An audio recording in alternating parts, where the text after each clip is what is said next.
भी living cell होती है उसमें सबसे इम्पोर्टेंट कंपोनेंट होता है। It is generally spherical and locate in the centre of the cell. ये जनरली कैसा होता है, गोल होता है और ये सेल के बीचों बीच सेंटर में पाया जाता है। It can be stain and see easily with the help of a microscope. ये एक धब्बे जैसा दिखाई देता है, स्टेन की तरह दिखाई देता है और हम इसको इजिली माइक्रोस्कोप के अंदर देख सकते हैं। Nucleus is spreaded from the cytoplasm by the membrane called the nucleus membrane. अब न्यूक्लियस क्या होता है, सेपरेट होता है ना, न्यूक्लियस अलग होता है, किससे, साइटोप्लाज्म से अलग होता है। तो न्यूक्लियस के ऊपर भी क्या होती है, एक मेम्ब्रेन होती है जिसे क्या कहा जाता है, न्यूक्लियस मेम्ब्रेन कहा जाता है। समझ में आया? Yes ma'am. यस, ये यहाँ पे कह रहे हैं जैसे ये सेल है हमारे पास, ठीक है, ये सेल है, सेल के बाहर क्या है, सेल मेम्ब्रेन है, ठीक है। अब सेल मेम्ब्रेन, सेल के बीचों बीच क्या होता है, न्यूक्लियस होता है। अब बाहर क्या होता है, साइटोप्लाज्म होता है, ठीक है।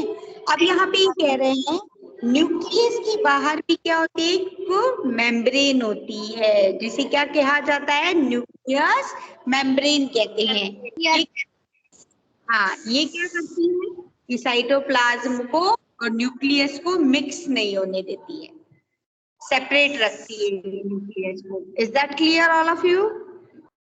Yes ma'am. यस, ओके बेटा। This membrane is also porous and allowed to the movement of material between in cytoplasm and inside of the nucleus. अब ये भी कैसी होती है, पोरस होती है, भुरभुरी होती है, इनमें छोटे छोटे से होल होते हैं जो क्या करते हैं, अलाउ करते हैं, मतलब जो भी मटेरियल अंदर आ सकता है साइटोप्लाज्म में आएगा और साइटोप्लाज्म से न्यूक्लियस में जाएगा और न्यूक्लियस में ये बाहर भी भेज सकते हैं। With a microscopic higher magnifying, we can see a smaller spherical body in the nucleus.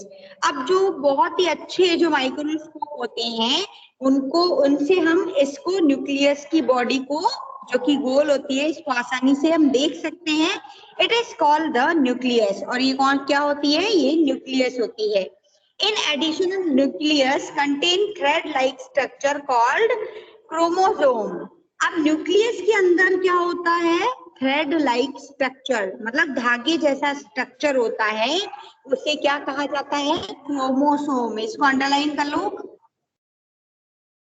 Nucleus के अंदर क्या होता है, थ्रेड-लाइक स्ट्रक्चर होता है, धागे जैसा स्ट्रक्चर होता है, जिसे क्या कहा जाता है, क्रोमोसोम्स कहा जाता है। They carry genes. अब उसके अंदर क्या होता है, क्रोमोसोम्स के अंदर क्या पाए जाते हैं, जीन्स पाए जाते हैं। And help of transfer of character of their parents of the offspring. अब ये जीन्स क्या करते हैं, ये हेरिडिटी जैसे है, मतलब हेरिडिटी होती है ना, जैसे जो गुण मम्मी पापा के होते हैं वही गुण क्या करते हैं, ये ट्रांसफर करते हैं, अपने पेरेंट्स के गुणों को किसमें, बेबी में ट्रांसफर करते हैं। The chromosomes can be seen only with when the cell divides. अब क्रोमोसोम कब दिखाई देते हैं, जब सेल डिवाइड होती है, जब भी क्रोमोसोम्स दिखते हैं।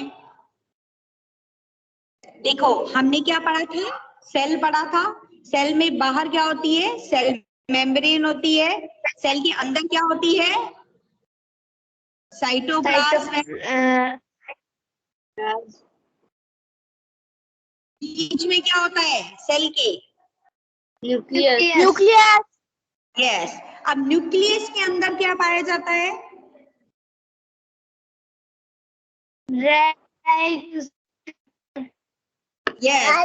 लाइक स्ट्रक्चर, जिसे क्या कहा जाता है, क्रोमोसोम्स कहा जाता है। अब ये क्रोमोसोम्स क्या कैरी करते हैं, जीन्स।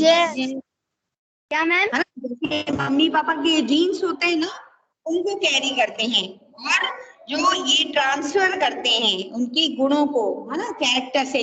हम बोलते हैं ना कि ये बहुत से लोग बोलते हैं कि अपनी मम्मा पे गई है, ये अपने पापा पे गए हैं, तो ये किस कारण से जाते हैं?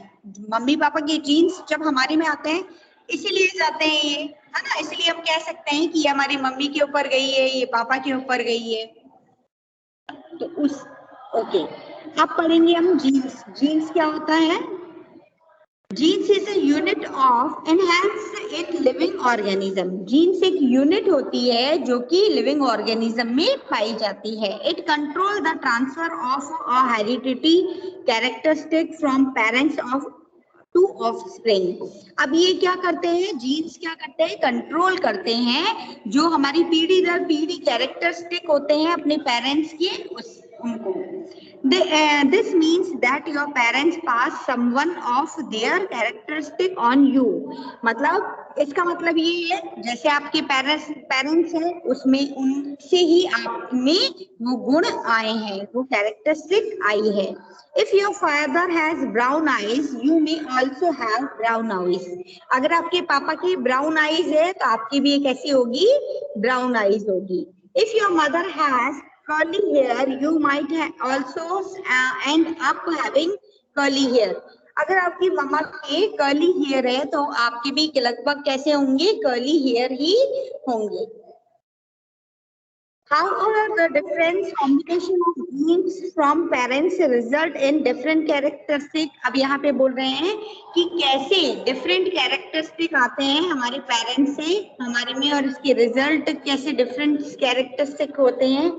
Nucleus, in addition, to its role in enhance act as control centre of the activity of the cell. अब न्यूक्लियस क्या होता है?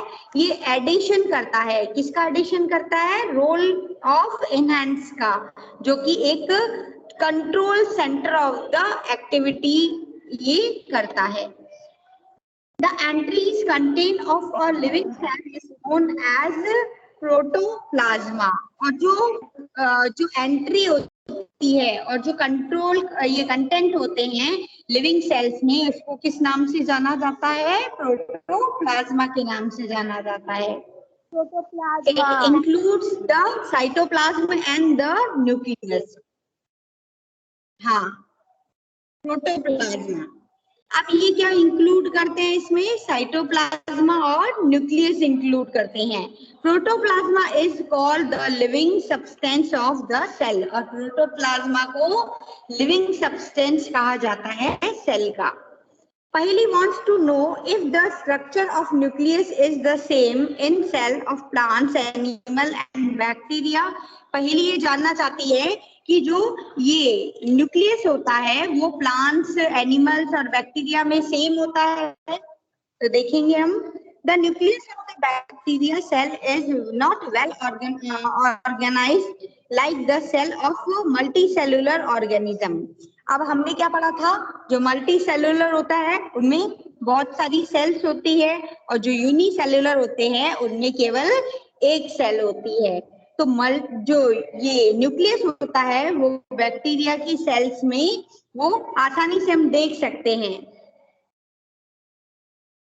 There is no nuclear membrane. अब उनके अंदर जो ये होते हैं ऑर्गेनिज्म होते हैं जितने भी, उनमें क्या नहीं होते हैं? न्यूक्लियर मेम्ब्रेन नहीं होती है। जो बैक्टीरिया वगैरह होते हैं उनमें न्यूक्लियर मेम्ब्रेन नहीं होती है। The cell having nuclear material without nuclear membrane are termed prokaryote cells. और ऐसी जो जिसमें न्यूक्लियर मेम्ब्रेन मटेरियल नहीं होता है ना, उसको न्यूक्लियर मेम्ब्रेन नहीं होता है, उसको क्या कहा जाता है? प्रोकैरियोट सेल कहा जाता है। समझ में आया? वापस से देखेंगे। Yes, ma'am. The cell having nucleus material without nuclear membrane. ऐसी सेल जिसमें न्यूक्लियर मटेरियल होता है बिना न्यूक्लियर मेम्ब्रेन के, उसे क्या कहा जाता है? प्रोकैरियोट सेल कहा जाता है। जिसमें न्यूक्लियर मटेरियल तो होता है परंतु न्यूक्लियर हाँ, न्यूक्लियर ये नहीं होती है, मेम्ब्रेन नहीं होती है, जिसे प्रोकैरियोट सेल कहा जाता है। The organism which these kinds of cell are called prokaryote. और इसको क्या कहा जाता है? ऐसे ऑर्गेनिज्म को क्या कहा जाता है? प्रोकैरियोट्स कहा जाता है। प्रीमिटिव और कैरियोट्स मतलब होता है न्यूक्लियस। एग्जाम्पल है are bacteria and blue algae. इसके एग्जाम्पल क्या है? बैक्टीरिया और blue algae. The cell like onion cell and cheek cell having well organized nucleus with a nuclear membrane are designated as eukaryote cell। अब ऐसे cell जो well organised होते हैं, उनका न्यूक्लियस कैसा होता है? वेल ऑर्गेनाइज्ड होता है, और उसमें न्यूक्लियस मेम्ब्रेन भी डिजाइन की जाती है, उसे क्या कहते हैं? Eukaryote cell. समझ में आया? जिसमें जो न्यूक्लियस मेम्ब्रेन एब्सेंट होती है उसे क्या कहा जाता है? प्रोकैरियोट्स कहा जाता है। जिसमें न्यूक्लियस मेम्ब्रेन एब्सेंट होती है उसे क्या कहा जाता है? प्रोकैरियोट्स कहा जाता है। और जिसमें न्यूक्लियस मेम्ब्रेन प्रेजेंट होती है उसे क्या कहा जाता है? यूकैरियोट सेल कहा जाता है। Is that clear? Yes, ma'am. Okay. Yes. All organism other than bacteria and blue-green algae are called eukaryotes। और जो दूसरे ऑर्गेनिज्म होते हैं जैसे बैक्टीरिया और ब्लू ग्रीन एल्गी, उसे यूकैरियोट्स कहा जाता है। यू मतलब होता है ट्रू, कैरियोट्स मतलब होता है न्यूक्लियस। ठीक है? यू मतलब क्या होता है? वास्तव में ट्रू, मतलब इनमें मेम्ब्रेन होती है, ट्रू। और कैरियोट्स मतलब क्या होता है? Nucleus. Is that clear? Yes, After ma'am. nucleus.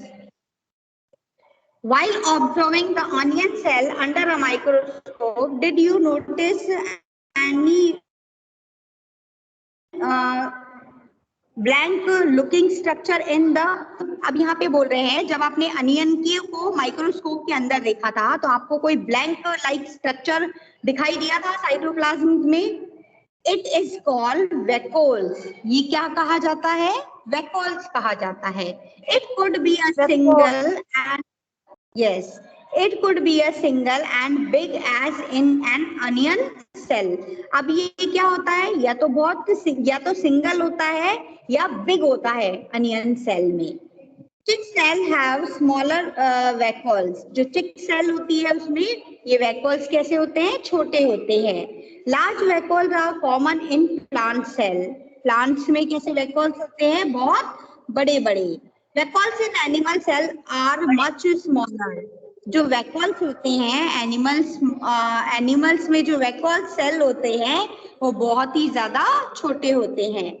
You might have noticed several small colored bodies in the cytoplasm of the cell of treed silicates leaf। अब यहाँ पे जो ये लीव्स का नाम दिया